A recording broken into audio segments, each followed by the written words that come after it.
mga okay, sorry for today guys. So guys, ano siya postpartum stage. So i-embrace lang nato atong ato ang postpartum era guys. So ano siya, this is you have dry skin and your hair is dull and greasy or what's this?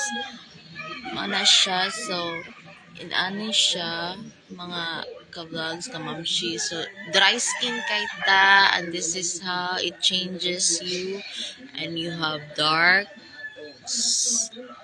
here above your eyes. Okay, so narada siya, mga guys, ha. And then, yeah, my kids, they're sleeping sa mga, ano siya, iti mailhan, dry skin kay ka, and then, imuhang sleep hours kay maybe dili siya maabot og mga 8 hours imong sleepness. So makamata ka early in the morning.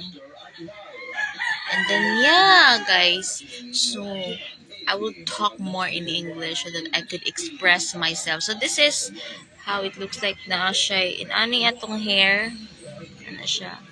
So, sa postpartum. And then, you have also some rashes like this na mga sa imong skin na dull skin. Yan. So, then, imong eyelids, look at that. So, inana siya. Ana na siya guys. Sa mana so mga naay postpartum, always check yourself every morning.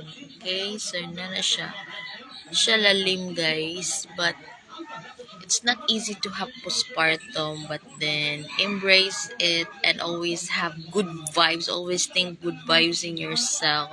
Okay, and yeah, never mind, soon we will gonna fix our house, but yeah, ano mong house guys. So, ano siya, marang kabugtagon na mo. Ba pagyapon akong room.